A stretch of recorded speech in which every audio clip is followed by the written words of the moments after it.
Perseteruan yang terjadi antara DJ Verni dan Denny Sumargo terkait tes DNA ulang memang menjadi perhatian dan sorotan publik, tak terkecuali oleh Hotman Paris. Ya, Hotman Paris pun menanggapi terkait pernyataan dari pihak DJ Verni yang mengatakan bahwa postingan DJ Verni mengenai tes DNA ulang tidak menyebutkan nama Denny Sumargo.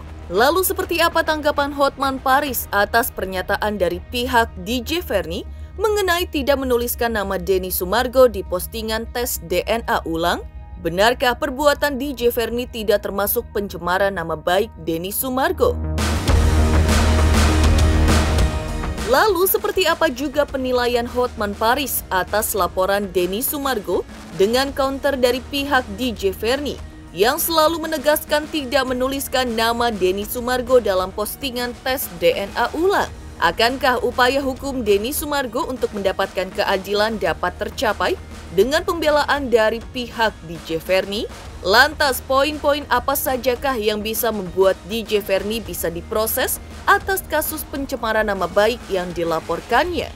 Benarkah pula harus ada bukti-bukti kuat yang disiapkan Denny Sumargo untuk memperkuat laporannya dan membuat seterunya tersebut mendekam di balik jeruji besi? Ya, kehebohan permasalahan ini tentu bukan barang baru lagi. Densu, sapaan akrabnya, agaknya benar naik pitam saat seperti mengulang kembali permasalahan ini. Bahkan saat dipertemukan oleh DJ Verni via sambungan telepon oleh Dr. Richard Lee. Lantas apa alasan yang membuat Densu begitu berapi-api saat membahas permasalahan ini? Seperti apa penjelasan dari Dr. Richard Lee terkait emosionalnya baik Denny Sumargo maupun DJ Verni saat dipertemukan tidak sengaja melalui sambungan telepon di podcastnya? Pemirsa, bersama Intens Investigasi, kami hadirkan kabar terkini, terpercaya dan teraktual. Tetapi sebelumnya, jangan lupa untuk like, subscribe, dan juga share channel YouTube ini.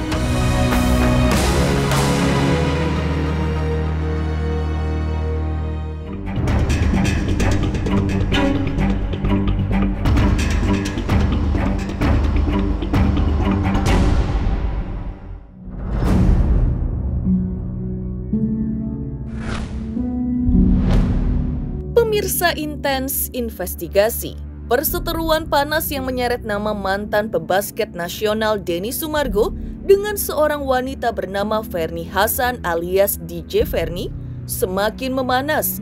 Dan permasalahan ini sudah berlabuh ke pihak kepolisian di Polda Metro Jaya pada Selasa 22 Agustus 2023 lalu atas dugaan tindak pencemaran nama baik.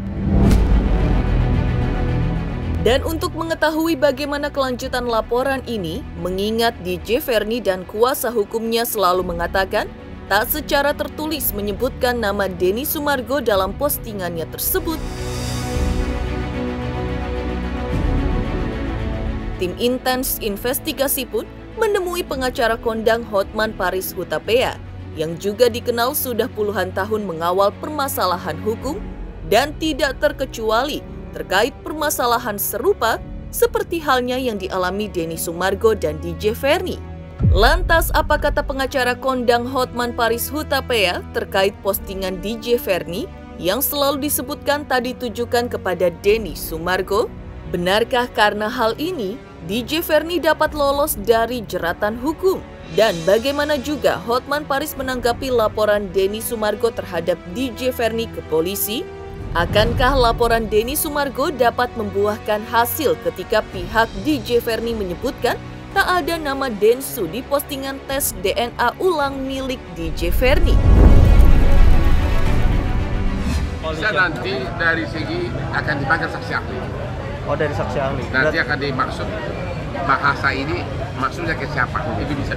Cuma saya sudah bilang berkali-kali ya, kalau wanita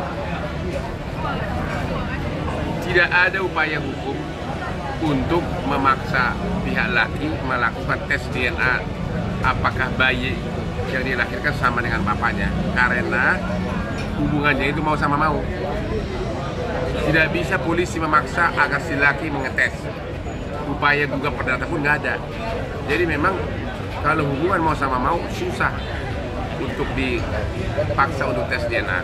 Kan kita sama-sama tahu bahwa sekarang sudah dilaporkan dalam proses hukum, ya kita tunggu. Tapi sekali lagi kami kuasa hukum siap untuk menghadapi. Karena bagi kami postingan yang dilakukan oleh klien kami tidak pernah mencemarkan nama baik seseorang siapapun. Karena sekali lagi, dalam Undang-Undang ITE khususnya pasal 27 ayat 3 dan turunannya SKB 3 Menteri, pencemaran nama baik atau penghinaan itu harus menunjuk kepada seseorang. Identitasnya harus jelas, siapa yang ditunjuk begitu loh. Siapa yang dicemarkan dan siapa yang merasa dihina. Sedangkan dalam postingan dari klien kami tidak pernah menunjuk seseorang siapapun, begitu. Itu asumsi. Karena memang yang tahun 2013 itu kan kasusnya kasus DNA, Bang. Iya, tapi kan sekali lagi kalau kita mengacu kepada postingan tersebut kan tidak pernah menunjuk kepada siapapun. Nah, itu asumsi lagi. Artinya sekarang sudah masuk ke proses hukum, kita akan hadapin, begitu loh. Kalina itu sebenarnya cuma saksi yang mengetahui, bukan saksi kunci. Kapan akan diperiksa gitu? Kamu udah tahu update dari pengacara? Karena itu cuma ditanya mengetahui nggak tentang berita ini, dia cuma gitu doang. Ada lah.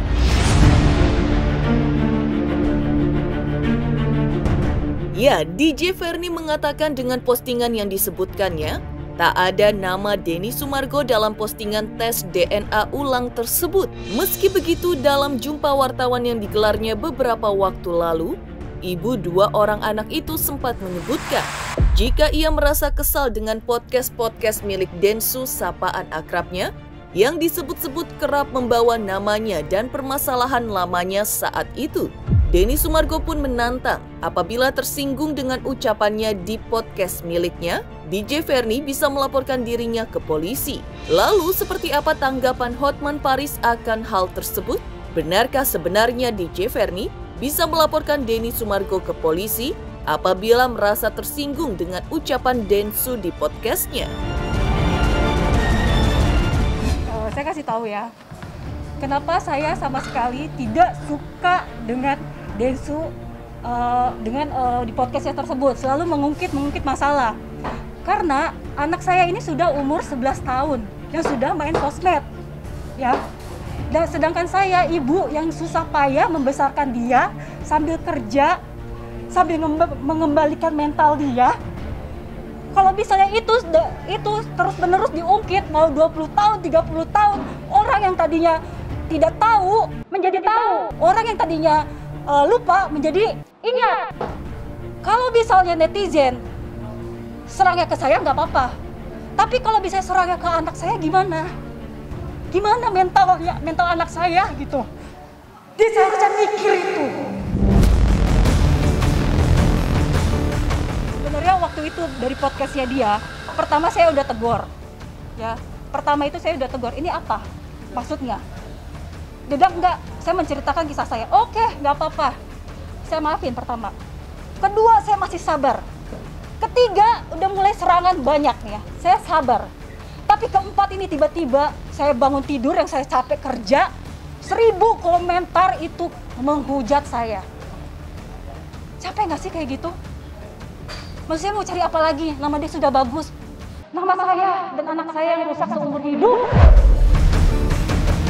Mau apa lagi? Mau cari belas kasihan orang lain? Ya udah nggak apa-apa. Setiap orang bisa tersinggung. Kalau kata siapa lagi nama Panji, ketersinggungan itu masalah pribadi. Kalau memang ada yang salah, ya laporkan aja ke polisi gitu. Karena saya cuma cerita pengalaman saya bagi buat orang untuk bantu dia termotivasi untuk memperbaiki hidup dia. Kalau kemudian dia merasa tersinggung dengan hal itu, di bagian mana saya nyebut namanya juga kan enggak. Ya udah. Sementara itu, sebelum kehebohan permasalahan ini, pengacara kondang Hotman Paris Hutapea mengatakan, jika Denny Sumargo tak bisa dituntut baik secara pidana maupun perdata, jika tak menuruti keinginan seterunya tersebut untuk melakukan tes DNA kedua. Kalau aspek percintaan menghasilkan bayi, kalau mau sama mau, dan kemudian melahirkan anak, kalau si cowok tidak mengakui, ya, kalau ada laki yang tidak mengakui, maka pertanyaannya adalah apakah si cowok tersebut bisa nggak dengan proses hukum dipaksa untuk tes DNA untuk membuktikan apakah bayi itu adalah buah cinta dari dia. Jawabannya adalah secara pidana tidak bisa, karena hubungan itu kan mau sama mau. Jadi tidak bisa dengan proses pidana seorang laki dipaksa untuk tes DNA. Secara perdata juga tidak ada prosedur hukumnya. Karena perdata itu tidak bisa memaksa fisik. Paling-paling si cewek gugat agar tes DNA dengan penalti kalau nggak mau tes DNA misalnya 100 juta sehari dendanya. Tapi itu belum ada presidennya. Jadi sampai hari ini belum ada contoh kasus dan memang tidak memenuhi unsur untuk menempuh upaya hukum pidana dan perdata, ya, untuk memaksa seorang laki-laki agar mau tes DNA untuk mencocokkan DNA si bayi dan dengan siapa? Dengan si cowok. Intinya kan kalau si cowoknya tidak mau, nggak bisa. Kecuali misalnya ada tindak pidana, itu baru polisi memaksa. Ya, tapi kalau memang ini mau sama mau nggak bisa, polisi nggak bisa mencampuri. Gugatan perdata pun nggak ada upaya hukumnya. Sementara itu, selain pengacara kondang Hotman Paris Hutapea, permasalahan ini juga menyeret nama Dr. Richard Lee. Dan Dr. Richard Lee yang mencoba menjadi rekannya Denny Sumargo dalam permasalahan ini, menuturkan tak sudi untuk melakukan tes DNA ulang alias untuk yang kedua kalinya. Dr. Richard Lee beranggapan hasil tes DNA pertama harusnya sudah cukup, apalagi disertakan sertifikat yang dikeluarkan oleh laboratorium dan tidak mungkin untuk diragukan keabsahannya. Kalau menurutku tidak perlu. Kalau aku jadi Denny Sumargo, aku tidak akan mau tes DNA yang kedua kali. Kalau aku jadi Denny Sumargo, aku tidak akan mau tes DNA yang kedua kali karena bagiku itu sudah cukup. Dan kalau aku di posisi Bang Densu, hidupku sudah hancur banyak banget. Dan aku sudah ngalah luar biasa banget ya. Sampai detik ini sama seperti kasusku, aku sudah ngalah banyak banget baik dari brand ataupun juga dari KP. Ya. Sekarang aku tidak akan balas. Ya, sama posisi seperti Densu kemarin tidak akan balas. Tapi kalau masih ingin dicelakakan, saya akan pukul lebih kuat daripada dia. Aku agak susah ya, karena aku ini orangnya kan eksak ya, orangnya itu ilmu pasti ya. Jadi aku lebih menyukai tes DNA sih, hasil tes DNA itu sih. Dan aku juga berpikir bagaimana caranya kita memalsukan tes DNA itu ya. Bagaimana, aku tuh lagi berpikir apakah aku kebanyakan nonton Indosiar atau kebanyakan nonton apa kayak gitu ya. Tapi aku tuh juga mikir kayak gimana ya, tertukarkah atau jatuh, atau dokternya ngantuk gitu kan. Tapi itu suatu lembaga resmi loh, dan saya juga bilang gini ya, baik dari pengacaranya, ataupun dari temannya, ataupun juga dari mbaknya kalau bilang, kita berhak loh mendapatkan second opinion, mohon maaf ya. Kalau kita pergi ke dokter, itu adalah kemampuan dan juga pendapat dari dokter, itu beda loh. Pendapat dia dan pendapat saya itu berbeda. Tapi kalau kita berbicara sertifikat, itu berbeda. Itu sudah dikeluarkan oleh lab yang nggak sembarangan, tersertifikasi. Nggak semua lab bisa seperti itu. Ini bukan surat izin sakit dari puskesmas.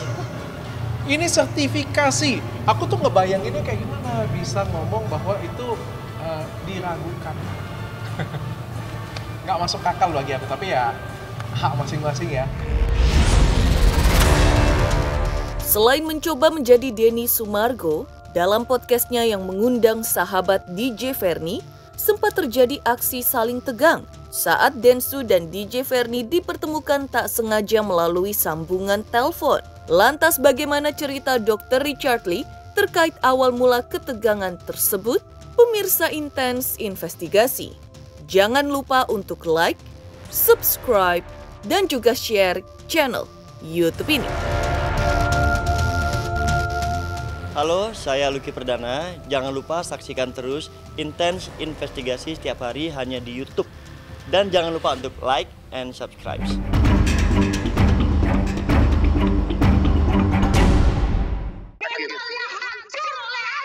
Karena perbuatan Anda menghina dan memfitnah saya 10 tahun yang lalu. Ya, kehebohan permasalahan anak yang menyeret nama Denny Sumargo dan seterunya DJ Verni memang memancing rasa penasaran Dr. Richard Lee untuk menggali lebih dalam perihal permasalahan ini. Buntut dari rasa penasarannya, Dr. Richard Lee pun mengundang salah satu sahabat yang menuturkan mengetahui banyak terkait permasalahan ini, yaitu sahabat DJ Verni. Dalam podcast tersebut, sempat pula tercetus jika sebenarnya DJ Verni hadir di lokasi tidak jauh dari tempat mereka melakukan podcast, namun memilih untuk tidak datang dan berbincang langsung dengan Dr. Richard Lee. Meski begitu, yang cukup mengejutkan adalah justru sahabat DJ Verni tiba-tiba menelpon rekannya tersebut saat Dr. Richard Lee tengah menelpon Denny Sumargo. Di sanalah terjadi aksi tak terduga di mana Denny Sumargo dan DJ Verni terlibat aksi adu mulut yang sangat tegang dan emosional, di mana saat perdebatannya, Denny Sumargo meneriaki DJ Verni untuk menunjukkan bukti-bukti terkait apa yang dituduhkan kepada dirinya. Sedangkan DJ Verni menyinggung terkait sang buah hati yang disebutkannya mentalnya hancur karena permasalahan ini. Keluar satu saksi lu, kasih keluar satu saksi lu kalau gue marah-marah di rumah sakit. Mentalnya hancur oleh Anda. Mental anak Anda hancur karena perbuatan Anda menghina dan memfitnah saya 10 tahun yang lalu. Jadi ceritanya kan begitu, kan ini bukan masalah membela salah satu pihak ya. Sebenarnya setiap kali ada kasus yang cukup menjadi atensi publik kan pasti kuundang di podcastku. Tidak terlepas dari Densu dan Verni juga ya. Kemarin aku mengundang Verni, tapi Verni berhalangan untuk hadir, nggak bisa untuk hadir. Tapi ternyata temennya mau hadir. Oke, tujuanku adalah ya oke, aku coba deh sambung lidah deh. Kebetulan kan aku juga cukup dekat lah dengan Bang Densu. Aku coba damaikan komunikasinya. Ikeidanya bersedia hadir dan di situ kita ngobrol dan dikasih tahu juga oleh mbaknya bahwa Verninya ada di parkiran di basementku, di apartemenku. Cuman beliau tidak mau naik ke atas. Ya udah, saya sebagai host coba bertanya, ya pertanyaan-pertanyaan netizen sih sebenarnya. Tapi pada waktu itu saya ngajakin ke tempatnya Denny Sumargo dan saya telepon Denny Sumargo pada waktu itu. Ya, jadi Denny Sumargo sempat ngomong, tanpa disangka-sangka dan tanpa diprediksi, Mbak Vernia telepon Ikeida dan diangkat pada saat yang bersamaan dan itu on cam. Ya tidak disetting sama sekali. Ya jadi ini kebetulan diangkat begitu ada suaranya dan aku nggak pernah minta di speaker ya. Ikeidanya juga langsung speakerin sendiri padahal di depan kamera kan langsung di speakerin sendiri. Mereka bertemu deh dari handphone. Aku jarang ya lihat Densu sampai se-emosional itu ya. Aku kenal dengan Densu kan kurang lebih 3 tahun juga ya, dan aku ngeliatnya dia ini orang yang cukup bijaksana dan tercerahkan, mungkin karena juga sama sepertiku ya, yang sudah melalui banyak cobaan hidup di penjara. Kalau dia kan sampai di-cancel oleh banyak orang, ya kan akhirnya jadi lebih dewasa dan jadi lebih bijaksana. Tapi ya, jangan remehkan hati orang yang tersakiti. Ya, ingat ya, ini untuk artis itu juga, KP juga ya. Jangan remehkan hati orang yang tersakiti. Jangan remehkan hati orang baik. Bang Densu sudah sebaik seperti itu, masih digangguin oleh mantannya. Dan akhirnya dia ambil jalur hukum. Jadi sama seperti saya juga. Saya walaupun saya di penjara, walaupun edukasi saya selama ini sudah terbukti ya, walaupun selama ini saya dizolimi, tapi ya saya masih sabar. Tapi kalau mbaknya masih keras, masih main-main dengan saya juga nggak segan-segan untuk ambil tindakan juga. Jadi saya ngelihat ya Densunya juga emosional banget. Wajar sih aku ngomong, wajar banget ya, kan sudah hasil tes DNA-nya juga sudah keluar ya. Ya, tapi kan tugas saya di sana sebagai host ya cuma bertanya apa adanya. Lantas, hal apakah yang sebenarnya menjadi awal mula keinginan Dr. Richard Lee untuk menjadi mediator? Benarkah dari perbincangannya dengan kuasa hukum DJ Verni, tercetuslah akan dilakukan tes DNA ulang dalam waktu dekat? Iya, ya kalau bisa didamaikan kan kita damaikan. Kita kan juru damai. Tapi dia ngomong. Tapi hari ini aku podcast dengan pengacaranya Verni. Tadi aku podcast dengan pengacaranya Verni. Pengacara Verni janji di podcast tersebut juga janji dalam bulan depan akan ngajakin tes DNA. Dan itu real katanya. Kalau nggak tes DNA bulan depan, Dia bilang silakan Dr. Richard kontenin. Bulan depannya melihat September nih, September ini. Beliau tadi ngomong beliau akan biayain sendiri. Jadi nggak butuh saya katanya. Sudah bagus juga lah, hemat buat saya. Tadi pagi dia bilang dengan saya mau di Singapura katanya. Itu pilihan Densu atau pilihan Herni? Pilihan pengacaranya. Itu yang disampaikan oleh pengacaranya.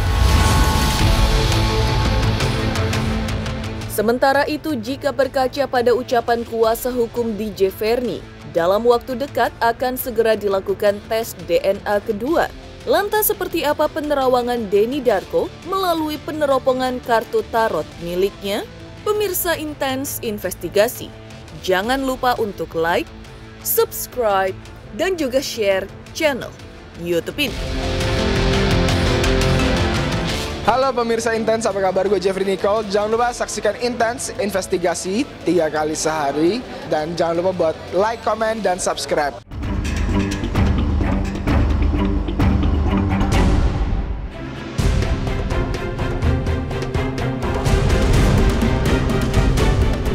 Sementara itu, jika berkaca pada ucapan kuasa hukum DJ Verni dalam podcast milik Dr. Richard Lee, yang mengatakan akan segera dilakukan tes DNA kedua dalam waktu dekat.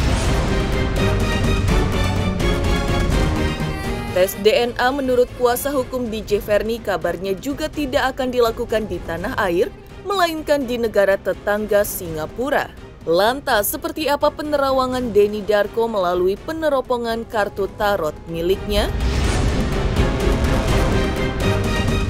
Tes DNA ini kan satu hal yang pertama itu mahal. Kedua, saya belum pernah melihat kalaupun ternyata ini adalah sebuah perseteruan, ini tanpa order dari kepolisian yang otomatis dia harus jadi ketetapan hukum karena polisi ini kan menegakkan hukum ya. Nah, sebelum dia jadi hukum, ya artinya dia harus melalui proses peradilan dulu. Nah, ini harus dilalui dulu baru kita lakukan tes DNA. Karena jika tidak, ini akan jadi satu presiden. Presiden itu hal yang ditakutkan menjadi benchmark untuk munculnya satu hal-hal yang kurang baik di kedepannya. Kayak misalkan kalau seandainya ini orang hanya ngeklaim kalau ternyata, oh ini anak lo terus bisa tes DNA. Banyak orang-orang yang ingin merusak reputasi orang, merusak rumah tangga orang menggunakan tes DNA. Dia nantangin siapa? Gue tidak ada menantang siapa-siapa. Gua sudah menikah, gua punya rumah tangga, ada postingan rame, digoreng sama netizen, ya kan? Mau siapa lagi yang tes DNA yang pernah pertama kali dan dinyatakan negatif, kan itu kan? Ya udah, kalau dibilang secara pasalnya tidak masuk, lah, kok pikir yang saya laporkan itu yang mana? Demikian pemirsa, kabar terkini, terpercaya, dan teraktual yang kami hadirkan hari ini.